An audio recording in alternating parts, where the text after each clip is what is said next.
Pass by a newsstand in Cairo, and you'll see newspapers from right to left and everything in between.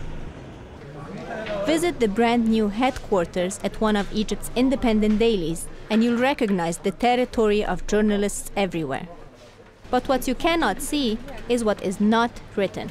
I think what American citizens should know is that in this part of the world, it's not so easy for us to get up in the morning and access information about our day-to-day lives, because there are regimes that are actively trying to suppress us getting this information through harassment of media. Hisham Qasim ran 2 different independent newspapers in Cairo. Have you ever been personally approached or bothered by the state? Oh, lots of times. I used to be summoned regularly by state security. Qasim is now starting a brand new newspaper with a multimedia website. And he believes that's where the Egyptian government may meet its match, in cyberspace. While newspapers reach about 3 million of Egypt's 80 million people, 8 million Egyptians now have internet access, and government officials are watching. The manager at this Cairo internet cafe says he's required to enforce regulations that ban visits to some political and pornography websites. I asked him who sets the rules. We get a list describing what is an allowed and what is not an allowed website. We just enforce the rules. We have police officers come by to make sure we follow the list and enforce the law. For Egyptians using the internet to report news or voice opinions, the risks are real. Yeah, you know you're being watched. You know your calls are being tapped. You know.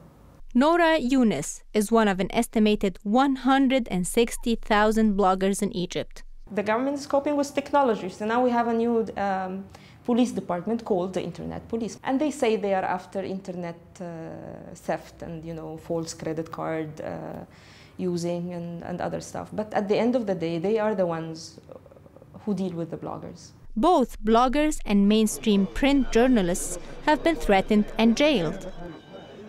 Now there's a new proposal called the Arab League Media Charter. It would regulate programming on the huge number of satellite television channels springing up all over the Arab world. This is not heaven. This is not Switzerland. This is not. This is Egypt. It's a third world country. Hossein Amin agreed to help draft the controversial new charter, even though he's a professor of journalism at the American University in Cairo. But also we would like to draw the line for those who are taking the technology, taking advantage of the technology by initiating hate campaigns in the country. Amin says the charter is a necessary tool in countries where religious tensions are always simmering and where Western-style programming can conflict with culture. Why we have all of this violence on television? Why we need to convert our culture to a culture of violence? But isn't this part of the price that you pay for freedom of expression? Well, this is the saying. When you say freedom of expression,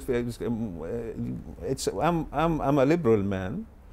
I totally believe in freedom of expression, but I also know that and believe in something called responsible freedom.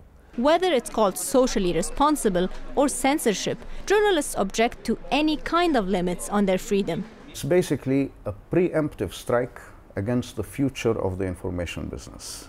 So I think it's a lame attempt to block something that is going to happen. What gives these longtime veterans of censorship hope is that the ever-increasing speed of communications may finally put the brakes on government controls. I'm Huda Osman reporting for Worldfocus from Cairo, Egypt.